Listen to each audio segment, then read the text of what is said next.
The soul uses the body to pick up the energy of emotions and thoughts to better navigate the physical plane.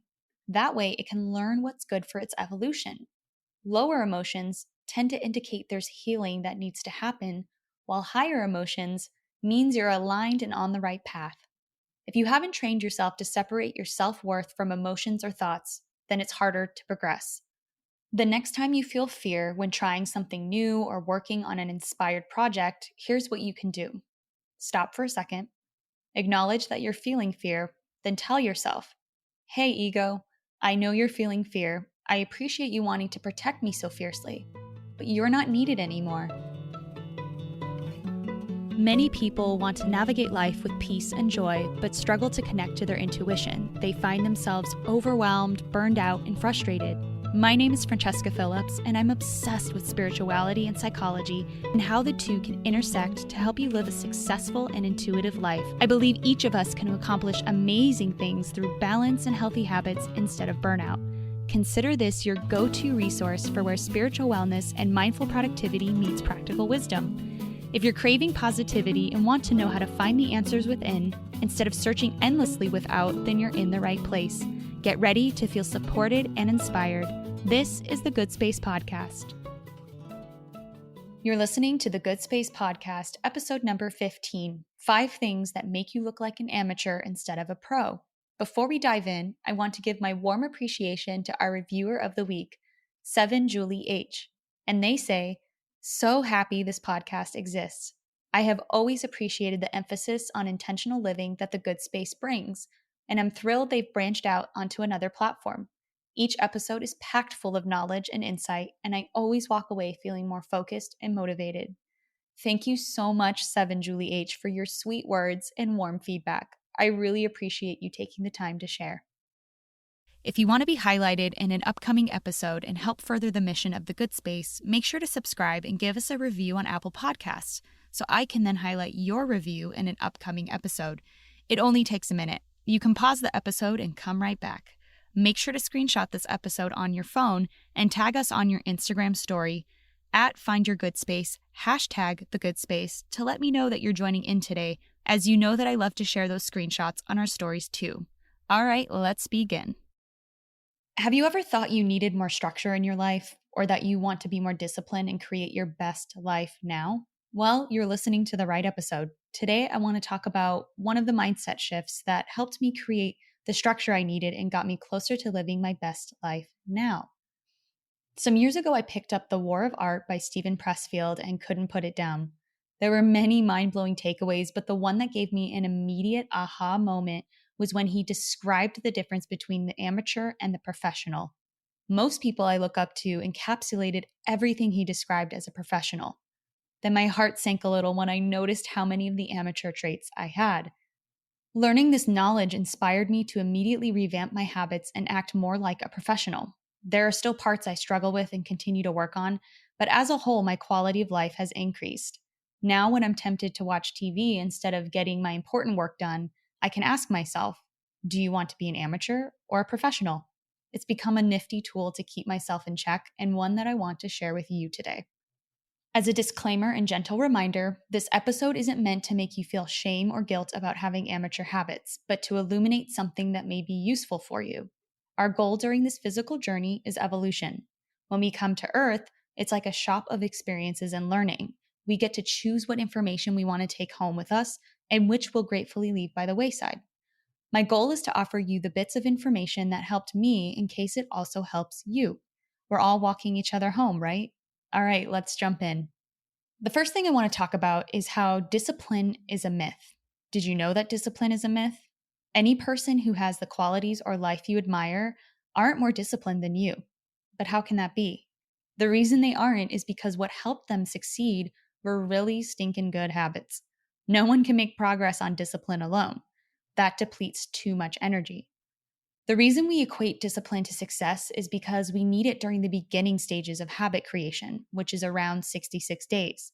Then after that, the efficiency of the habit takes over and your brain doesn't have to exert as much effort anymore to do the things that help you grow. Cool, right? Similar to brushing your teeth or breathing, you make the behavior go on autopilot so you can focus on other things. The professional knows this. and doesn't mind the slow burn of a new behavior. The amateur, however, lives life in the instant gratification lane and struggles to make progress. Let's talk more about the difference between the two. Here are 4 things amateurs tend to do. The first one is you show up when you feel like it. Feeling tired from last night? Is the weather not so great? The amateur uses that as an excuse to delay working on her book, growing her business, or following through with promises made to others. She relies on the state of her emotions to do most things, which often means no consistency or much progress. The professional, however, shows up every day, rain or shine, tired or rested, happy or sad, inspired or not. I'll be the first to admit, today I felt a little foggy and tired. Even as we speak, my body is resisting because it would rather be on the couch browsing cute yoga outfits instead of creating something. The old me would have caved and pushed this off. But because of habits that refine me into a professional, I keep working. A reader recently shared a comment on one of my articles and said, "It's interesting how when we get in consumption mode, which we do to conserve and take in energy, we actually feel more exhausted and lackluster than when we push ourselves to accomplish difficult things." So the amateur part of us believes that being passive and in consumption mode conserves energy. The professional knows that's not true, and that creating will eventually yield more energy and a sense of accomplishment. They don't waste time depending on if they feel like it or not. When the decision is already made, there's no arguing. There's no energy being wasted on whether or not to do it. They show up as scheduled so inspiration can show up more often. The act of creating becomes a habit, so the chances they'll create something wonderful and fulfilling increases. As a side note, the work is anything that's most important for you to create. It could be a book, baking, painting, playing an instrument, and so on, whatever you feel compelled to put out into the world. In The Untethered Soul, Michael Singer compared emotions to a pendulum, that people tend to swing high to one extreme, then swing back to the other. It takes a lot of energy to swing to one side of consuming and not doing anything, to then exerting energy to swing the other way to creating. Exhausting, right? It's not efficient to zigzag around the path. What's efficient is centering all your energies on the path. And the best way to do that is by making your decision ahead of time. I'm going to show up every single day.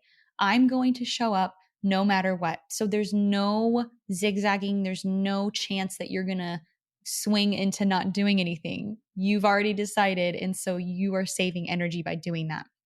All right, let's get to the second thing that amateurs tend to do. So for number 2, the amateur has big dreams but only commits to them in her mind, which is the easy way out, not in her day-to-day actions, which is the hard way. The professional stays on the job all day. And by on the job, I mean she takes concrete actions towards her dream.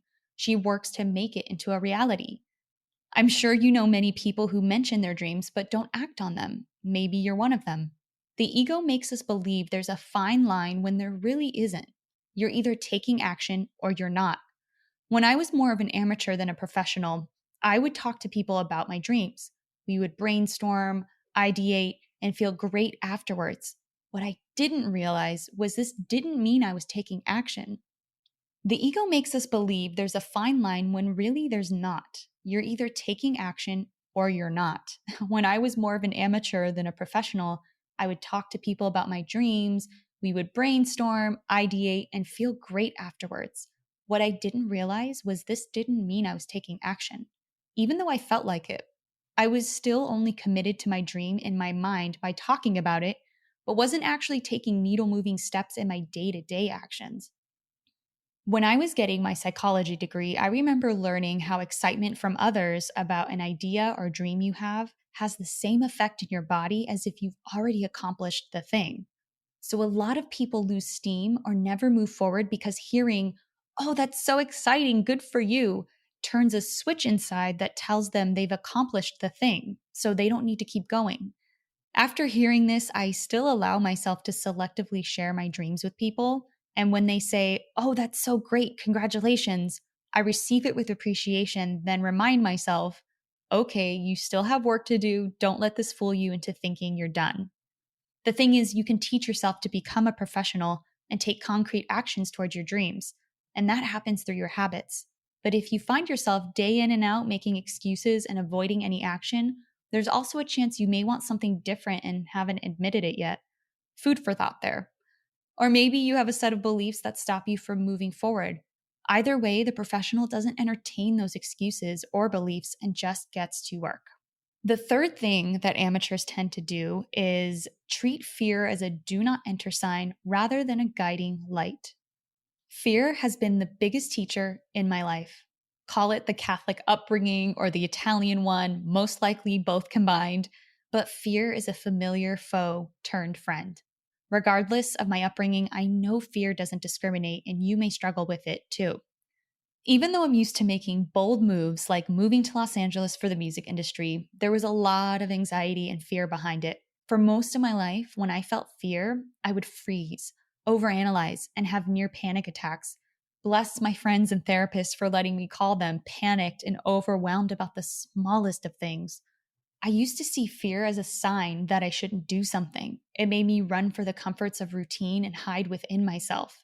That would result in eating ice cream on the couch or doing something else other than what I wanted to be doing to further my dream, which resulted in me not experiencing life as fully as I could have. And I see it so clearly looking back now.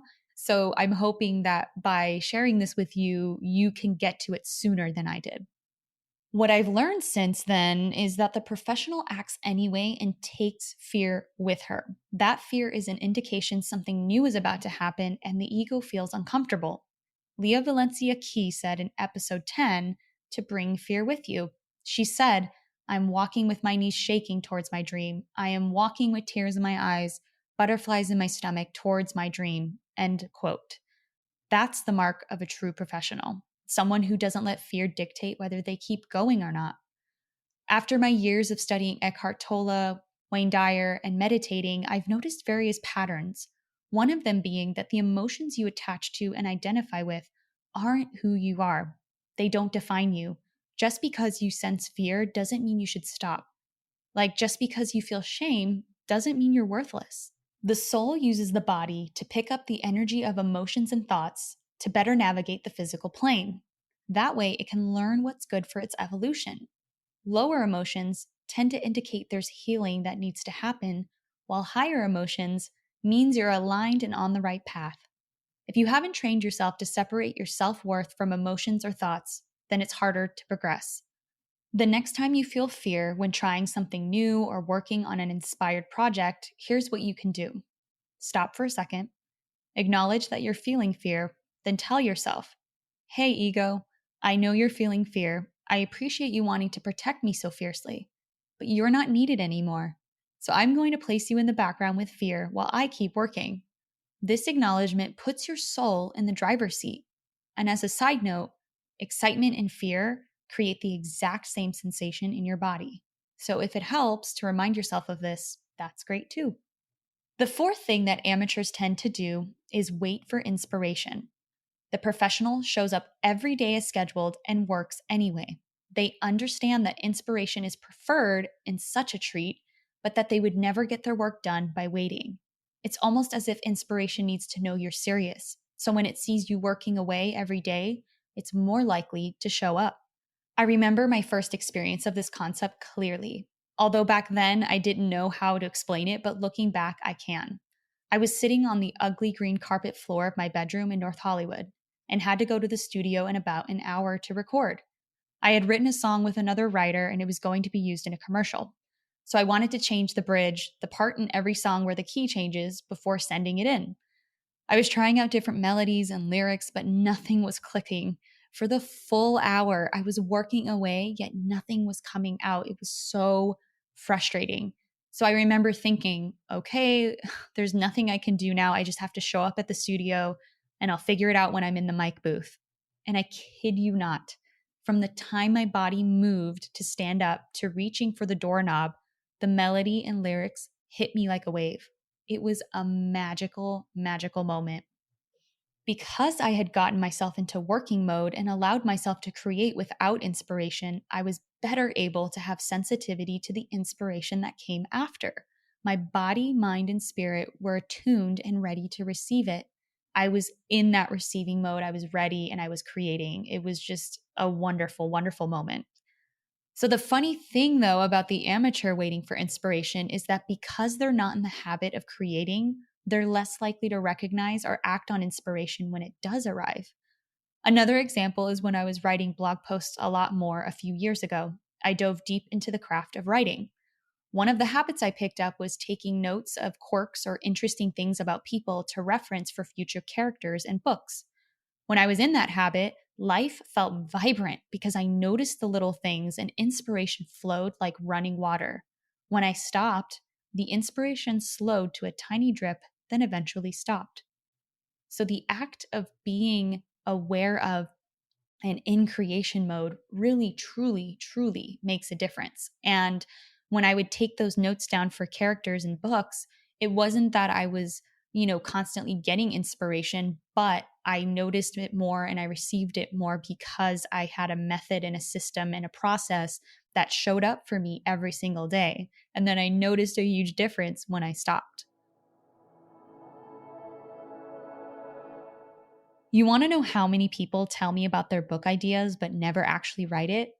Anyone can receive inspiration, but most everyone doesn't have the habit to see it through to the very end.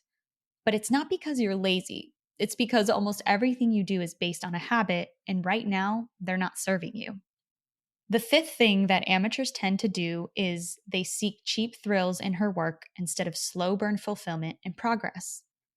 The cheap thrills can manifest in many ways. The amateur may find herself distracted all day, working on admin tasks, answering emails, and doing everything around the actual work because they're quick, easy things to feel good about.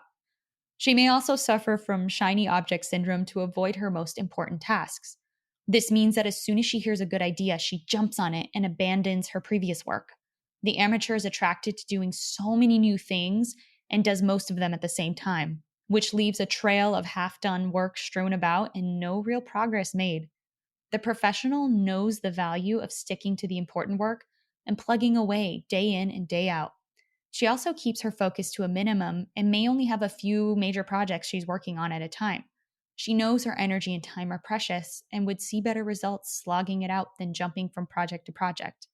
This is the amateur trait I still struggle with the most.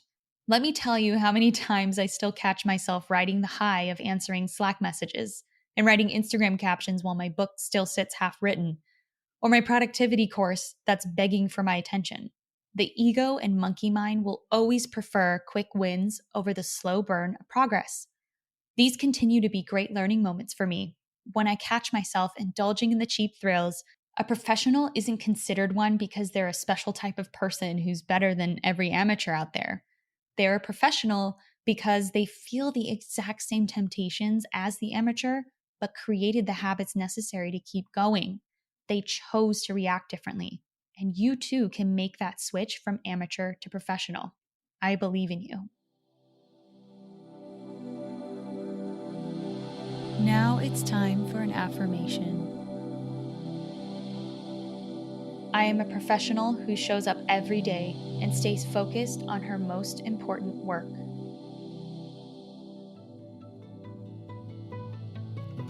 If you found today's tips inspiring or thought-provoking, share it right now on social media and make sure to tag me at Francesca A. Phillips or at Find Your Good Space, and also weigh in the comment section at findyourgoodspace.com. You can find links in the show notes. And if you have a spiritual or mindfulness problem that you want me to unpack on an upcoming The Good Space episode or an awesome manifesting story you want to share, give my podcast phone line a ring right now at 917-719-0867. Also, don't forget to download my free morning routine guide. It's what helped me reduce my anxiety, increase productivity, and so much more. The link to everything I mentioned is in the show notes. See you soon.